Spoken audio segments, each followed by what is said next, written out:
stardom and parlayed it into a career in movies, television, and theater. And she's our guest today. Plus, we're going to have trivia and our video picks of the week. And right now, take a look at your screen and look at the trivia question. Then we're going to come back with the answer and much, much more, all coming up on the Entertainment Files. So be sure to stay with us.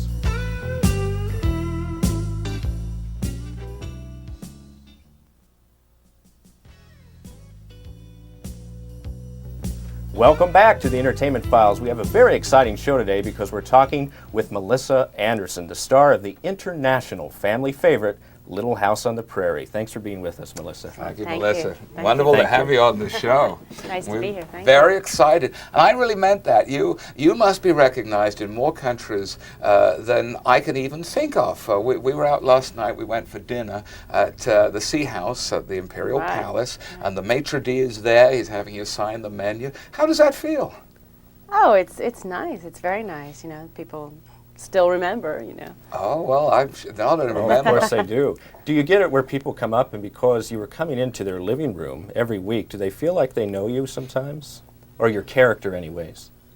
Yes, and people, if they're remembering me from Little House, which was quite a while ago, then oftentimes they think they know me because they think, did they go to high school with me? Or, you know, they can't quite. But, you know, I have done some work in between, obviously, you know, between then and now. So then people may actually, know my name. And well, I meant they know your personality. They feel like, oh, hey, yes. I mean, not only do they recognize you, but they feel, I know Melissa Anderson, when really, they know your character, Mary. Exactly. Yes. That's right. Yes. That's right. Yes. Now, then, of course, it didn't start there, and we're going to cover your whole career, because it's very exciting the way that it really phased from one area into another. But you started off very young in commercials, correct? Right, yes. And what age were you when you started in commercials? 9. 9. Wow. So you were out doing casting calls at that age? Right after school, yes. Right from school. And then then the first big television break was the Brady Bunch, correct? That's right. And I was thrilled because I was a big fan of the Brady Bunch, so couldn't have been happier to do that. That's right. You had that great screen kiss with Bobby. I wasn't too happy to do that. Oh, you weren't?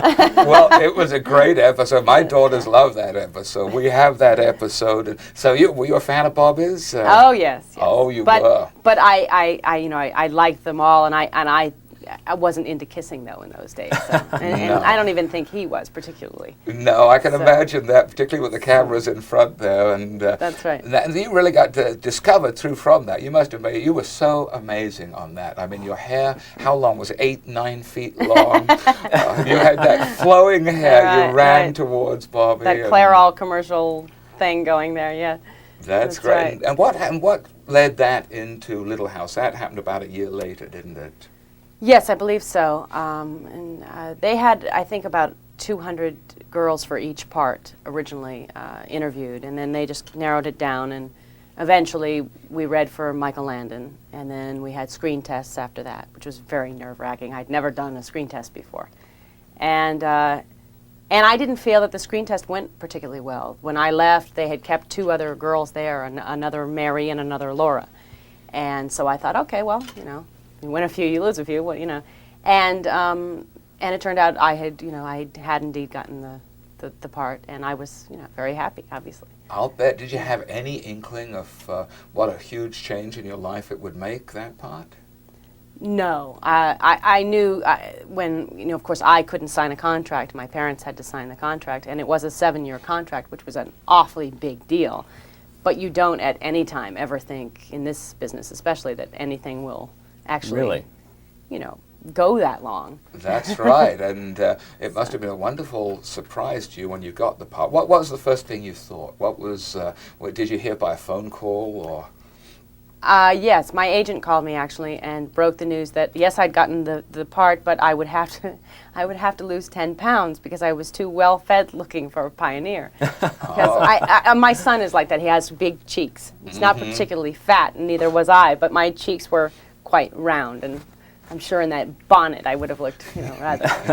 So I happily lost the 10 pounds, and And as an actress, you're probably losing weight ever since. I'm still trying to lose another 10 pounds now. It's always that when Michael Landon, he did the screen test with you. Yes. And that must have been quite imposing. Were you familiar with him from his television career? Yes. As a matter of fact, when I met him at the, when I went and read for him before the screen test, I remember I think I was the last one they saw that day, and we were walking out together.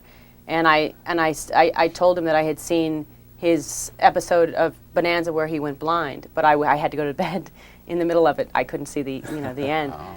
And he then ranted at my mother, went on and on and on. You put her to bed in the middle of my, but I was a huge fan, from what I knew of him. And what was he like to work with, Michael Landon? Oh, he was very generous and very nice, and he was sort of a father kind of figure, older brother more for me. But a great person, really. I believe that, and I mean that personality. I just saw him once, in fact, at your wedding, and I was maybe 10 feet away. I don't think I've ever seen quite such charisma. People just actually, you felt the electricity with the people around him. That's very true. And I was very impressed just in that he looked tanned. It was amazing. It was, yes. I've met Cary Grant, and Cary Grant had that quality. Right. Not many people. Right. No, no. And now, school. So now, what happened to school? You obviously weren't going to be back at regular school by the time you were in a series. How does that work? We hear stories about that. Was it difficult to be managed? Did they teach you on the set? What? Yes, but California law states that you have to have a welfare worker, which is usually the welfare worker is also the tutor on the set for when you're in school. And you have to go 3 hours a day, which a lot of kids say, oh, wow, 3 hours, that's nothing. But when it's just you and maybe one other person and the teacher, you can't get away with anything. You have to do everything. And you don't have homework because you're learning your lines at night. So it's a lot of work, actually. And you learn, I feel I got a much better education that way. Because it was so focused. Right. But also, it was also very difficult to go back to my regular school when I had to. One year I went for 19 days. You don't know anybody. And some people automatically think you're, stuck up and obnoxious just because you're, not there most of the time, and it's very difficult. So. I believe that. Now that went on for quite a few years. 1978 was that the year that you were nominated for an Emmy? I actually don't know what year it was, but I do. I do my research. It was 1978, and that must have been quite something. You had a two-part episode. The episode where you went blind, and wow, what could that have been like at that age? Did you, when you were doing that work, was it an emotional feel within you? Did you really know that you were doing an episode that, as we later discovered, has been picked as one of the 100 most influential episodes and best episodes on television? And at the time, did you have any idea, or were you worried about your schoolwork or remembering the lines? How did you feel on that part? I certainly wasn't thinking about any future awards by any means. I think I was worried about portraying the blind aspect of it all, realistically and correctly, and along with the period, trying to do, they really hadn't invented Braille yet when that episode, when we shot that, and they have me learning Braille because, we just had to do that. You had to take some artistic license there, because otherwise, I would have just, what would I have done? And I was just worried about, doing a good job. It was a daunting sort of task, and I was thrilled to find out I had been nominated. And actually, I was the one who got up at 5 o'clock or 4 o'clock that morning and announced that particular year. I announced with someone, I forget the other person, the nominations that year, and so you and announced your own name. Wow. Yeah, or maybe they announced great. mine, but it was it was thrilling. It was very thrilling. And now how tense was it between hearing that and did you went to the awards? I take it. Yes. Do you remember who else was? You must have been looking at those other people. I will see that on television, and it looks pretty harrowing in some ways. Just waiting to know what's happening. I know. I don't remember. I remember that Seda Thompson won. But I can't imagine being, here I was up against Seda Thompson. I mean, the company, I just couldn't, it was unbelievable.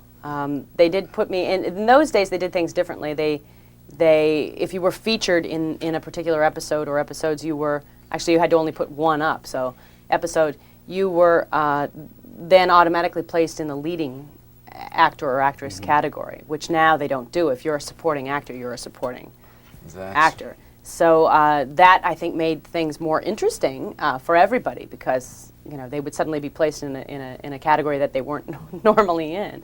But it was fun, and it was exciting, and it was nerve-wracking, and it was all the above and much more. We're going to have to take a little break. We want to come back. We want to talk about some of those post things to that, things that have happened since then. And we're going to be right back. So stay tuned for some more Entertainment Files. We're right here with Melissa Anderson after these messages.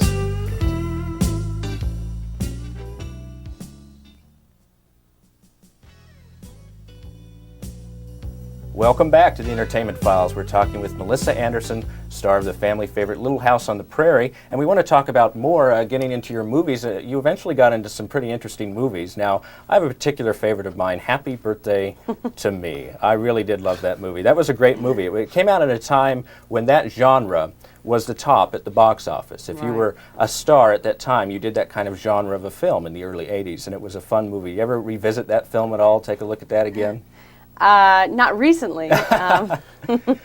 Probably not the kind of movie you show the kids. You probably show them Little House on the Prairie. That's another question I really wanted to ask. What do your kids think of watching Little House? Well, my daughter is the perfect age, and she loves it, actually. She's almost 7 now, and she's been kind of interested since she was about 6, just before maybe she was 6. And I think she's fascinated by it. She likes the stories, and she says things like, "Pa took Laura and Mary to the," it's so cute when she gets all excited. Everybody they went on the camp out, and Nellie got in trouble. And But that was a scary movie, and when we had dinner last night, I have to tell you, I didn't order anything with a skewer. That's right. That was the famous scene from that. That was one movie. of the most bizarre. You skewered someone through the mouth, pretty long way from the Little House. Now, but there's one little thing. He always wants to get onto the movies real fast. But what actually made you make that leap from Little House? Because you were in the series and you decided to leave. Why did you decide to leave at that point? Because my character was very limited. By that time, I'd been blind for quite a while, and there had been a lot of tragedies. Everything that could have happened to me really did, and it was getting to be just very difficult to find places. They needed to have me show up just so that the audience would think I was still alive. But there really wasn't anything for me to do in that episode, so I would be at a circus or something. And when I couldn't see, I mean, I could have, I could have wanted to go, but it did feel weird. You kind of reached the dramatic felt like you wanted to high move point. on. That's right. That's right. And also that I felt that the series could go out on I wish we had just sort of ended ourselves instead of letting it be canceled, And, right. Well, you weren't canceled. You were out. You had left. I just yes. Yeah, and of course it went on to. I mean, you've made certainly a dozen TV movies. You've appeared on TV shows galore. I'm just going to pull a few out of a hat. The Love Boats, which I loved. You did a 2-hour episode. Where did you sail to on the Love Boat? Italy, Portugal, and Spain. Was that good fun, or was it hard work? It was hard work, fun though, very fun, more fun than hard work, I guess. But being sort of cooped up with your friends and actors and you can't really leave when you're on the ship, But it was fascinating and interesting, and I did feel it was a great way of seeing some of these places, just to see them and then say, I want to go back on a vacation. On a real vacation. Now, I bet when going to different countries, and I have a little story here. My wife is Japanese, and her mother, my mother-in-law, she watches Little House on the Prairie daily. She gets her friends together. They get the box of tissues by their side. But I bet traveling around your country, you're recognized all around the world. That must just be amazing. I know, Little House plays like in France all the time because my daughter goes to a French school, and all her French friends and their parents or grandparents are always, saying that they've seen it. It's everywhere. But what do you think it is about the show that has that universal appeal and hits people right in here, hits them in the heart? What do you think it was about the show that made it so special? I guess the family values and maybe at that particular time that was maybe one of the only shows that now we've gone back a little bit to that again. We have, but there's not many shows that you not can many, really name no. at this point. So you did all the TV stuff, and I mean, you were magnificent in many of those TV. You did many movies of the week, and then you started doing movies. Which was your very first movie? Which was the first one you made? Was it Happy Birthday? Yes. Yes. All right, and you were in Sam Shepard's debut as a director, were you not? Far North. No. You weren't in Far North? No, but Oh, I would be happy to say I was. Well, the internet says you were. That's interesting. Oh, well, they're wrong. Did you know you're The all internet over is the wrong. internet? Never trust the internet. The internet is wanting details. They've pieced together your life piece Really? by piece. So Chattanooga Choo Choo, you were in that. Yes. That's right. I would have taken the Sam Shepard. Oh, yeah. Well, Chattanooga Choo Choo was fun. George, I wanted to ask, I have to ask, what was Joe Namath like in Chattanooga Choo Choo? Oh, he was great. He was great. he? Very, a gentleman and very nice. And no, he was great. That was it was a very silly movie, but It was fun. Yes. And yet, whilst we're on movies, we got a little thing we do on the show here. We ask everyone for the 5 movies that they would take with them to a desert island. You're reaching for your pocket. The drum roll. This is an actress. She likes the script. You can tell. They've got to be movies that you would see a few times and be able to see them over and over again. What did you come up with? In the Line of Fire. Oh, I love that movie. movie. Yes. Yeah. Butch Cassidy. Not the Sundance Kid, just Butch. This could be more revealing than we need to know. Well, just the one especially of them. Butch. Okay. Birdman of Alcatraz. Oh, that's Burt a great Lancaster. movie. And L.A. Confidential.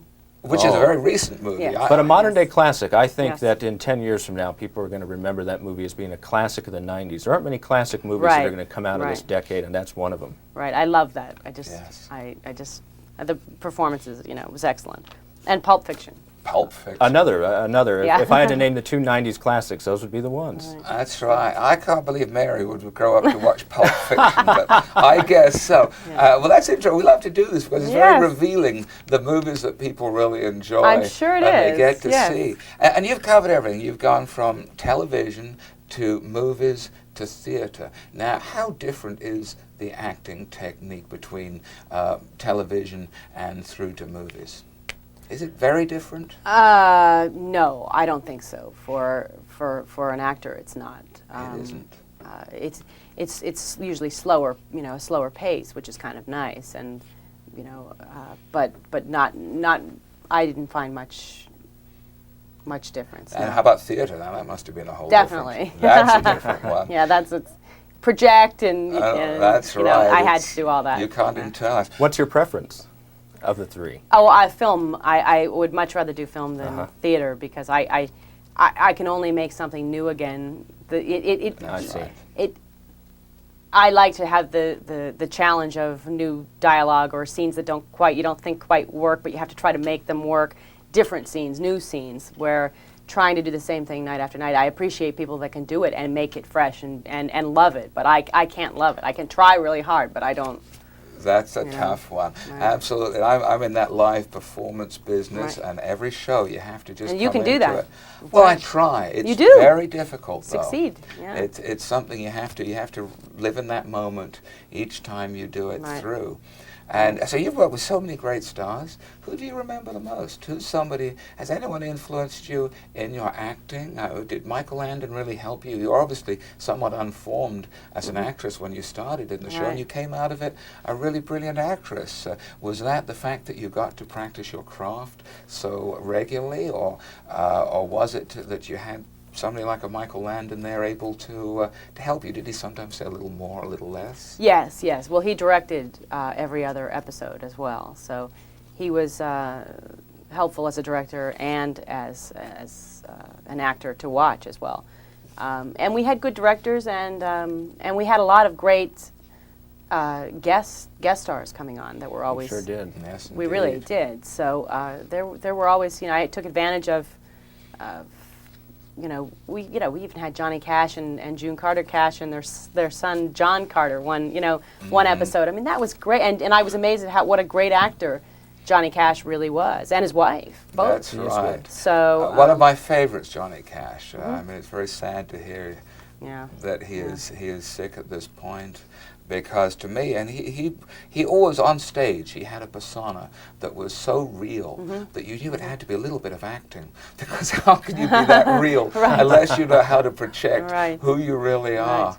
Yeah, and Glenn Ford, that was, that must have been quite an experience. Yes, very nice, and yeah, it was... Legendary actor. He didn't make very many movies during that period, and that was one of them. He did. Well, we're going to have to take another break. We're going to be back. We're going to have our video pick some ideas, and we're going to, if you will, give us a few ideas too. We're going to take some messages here from our sponsor, and we'll be right back just to wind up with Melissa Anderson.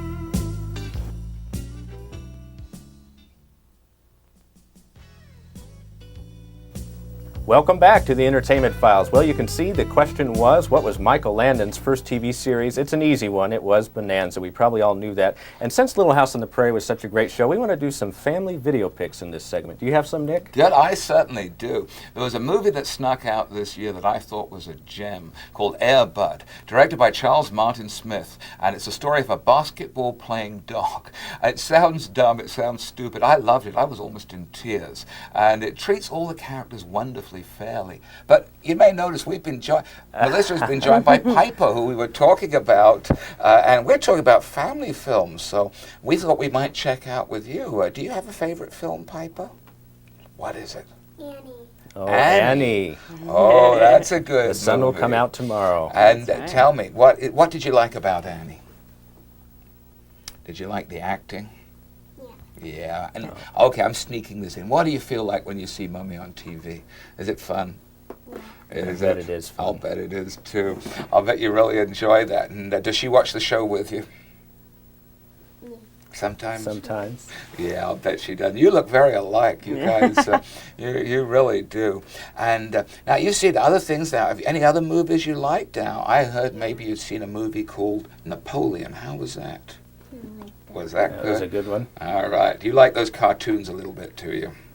Well, that's great. Annie was a good pick. It won't mean anything to you, but Annie was directed by my favorite director, John Huston, so that's a good pick. That's right. That's very good pick. That's why you liked it, isn't it, Piper? That's because you liked it because it was directed by John Huston, right? That's right. Well, this is great. It has been just a pleasure to have you on this show, Melissa. And you, Piper. Give me a high five. Yeah, all right. That's a good one. We want to thank you for joining us. It has been our pleasure to talk to you for the last half hour, and we enjoy watching you in every performance you're in. We love the reruns. We love the things you're in currently. So please keep doing it because we really enjoy it.